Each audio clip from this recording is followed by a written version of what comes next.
नमो भगवते वासुदेवाय। अथ चतुर्थोऽध्यायः। मैत्रेय उवाच।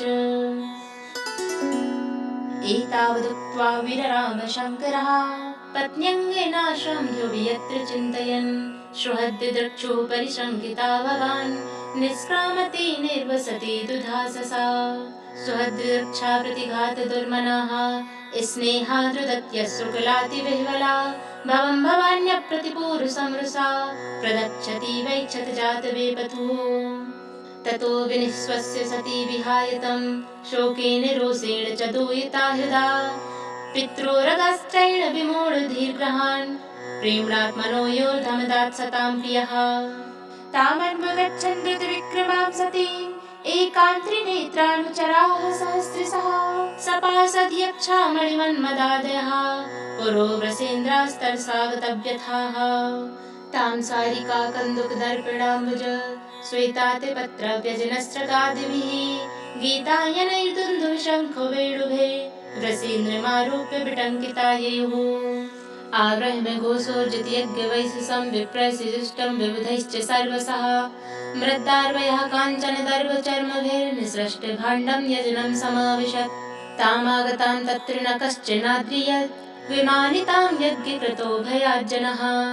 ऋते स्वश्रीर्वै जननीं च सादराः प्रेमाश्रुकण्ठ्या परिसस्वजुर्मुदा। सौदर्य सम्प्रश्न समर्थवार्तया मात्रा च मात्रस्वश्रुभिश्च सादरं। दत्तां सपर्याम्बरमासनं च सा नादत्त पित्रा प्रतिनन्दिता सती।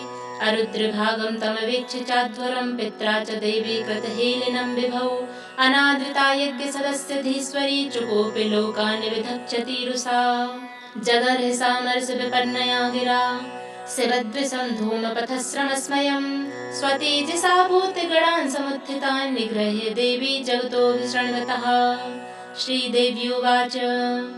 नैस्य लोकेऽस्त्यतिशायनः प्रियस्तथा प्रियो देहभृतां प्रियात्मनः। तस्मिन् समस्तात्मनि मुक्तवैरके ऋते भवन्तं कथमः प्रतीपयेत्। दोषान् परेषां हि गुणेषु साधवो गृह्णन्ति केचिन्न भवात्र साध्विज। गुणाश्च बल्गून् बहुलीकरश्रवो महत्तमास्ते सुविदद्भवानघम्। नाश्चर्यमेतद्यदसत्सु सर्वदा महद्विनिन्दा कुल्पात्मवादिषु। शेषं महापुरुषपादपांशुभिर्निरस्तितेजःसु तदेव शोभनम्। यत्त्वक्षरं नाम गिरीरितं नृणां सकत्प्रसङ्गादघमासु हन्ति तत्।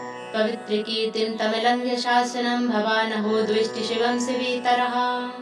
यत्पादपद्मं महतां मनोलिभिः निसेवितं ब्रह्मरसासवार्थिभिः। लोकस्य यद्वर्षति चाशिषोऽर्थिनस्तस्मै भवान् द्रुह्यति विश्वबन्धवे। किं वा शिवाख्यमशिवं न विदुस्त्वदन्ये व्रह्मादयस्तमवकीर्यजटाः श्मशाने। तन्माल्यभस्म नृकपाल्यपसत्पिशाचैः ये मूर्ध्वभिर्दधति तच्चरणाविशिष्टं। कर्णौ पिधाय निर्याद्यदकल्पयिषे धर्मावितर्य श्रेणिभिर्नविरस्यमाने। छिन्द्यात् प्रसह्य रुसतीमसतीं प्रभुश्चेत् जिह्वामसूनपि ततो विसृजेत् सुधर्मः। अतस्तवोत्पन्नमिदं कलेवरं न धारयिष्येऽसिति कण्ठगर्हिणा। जगदस्य मोहाद्यविशुद्धमन्धसो जुगुप्सितस्योद्धरणं प्रचक्षते। न वेदवादाननुवर्तते मतिः स्व एव लोके म्रभतो महामुनेः।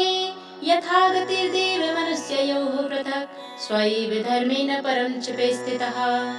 कर्मप्रवृत्तं च निवृत्तिमप्रतं वेदे विविच्योभयलिङ्गमाश्रितं। विरोधि तद्यौगपदैककर्तरि द्वयं तथा ब्रह्मणि कर्म नर्च्छति।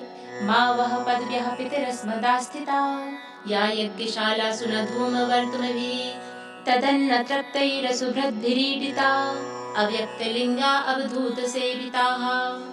नैतेन देहेन हरे कृतागसो देहोद्भवेनालिमलं कुजन्मना।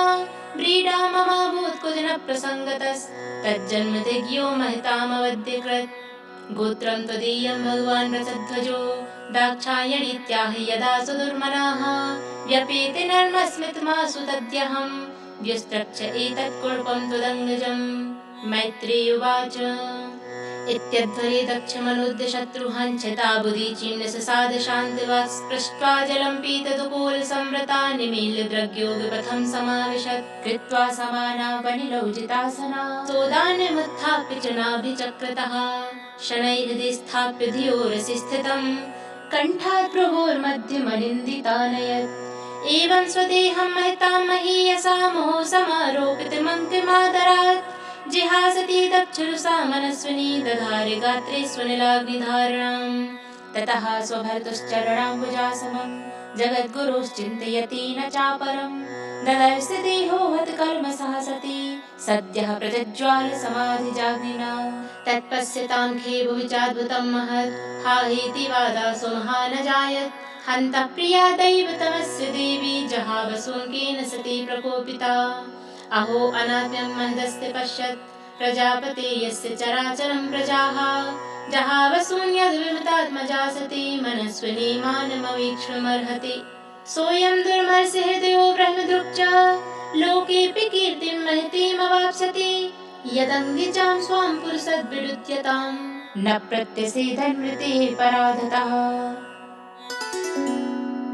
वदत्येवं जने सत्या दृष्ट्वा स्तुत्यागमद्भुतं दक्षं तत्पार्षदा हन्तु मुदतिष्ठन्नुदायुधाः तेषामापततां वेगं निशाम्य भगवान् भृगुः यद्यग्नग्नेन यजुषा दक्षिणाग्नौ जुहावः अध्वर्युणा हूयमाने देवा उत्पेतु रोजसा ऋभवो नाम तपसा सोमं प्राप्ताः सहस्रशः तैर्लातायुधैः सर्वे प्रमिथाः सह गुह्यकाः हन्यमानदशो भेजो ऋषद्भिर्ब्रह्मतेजसा।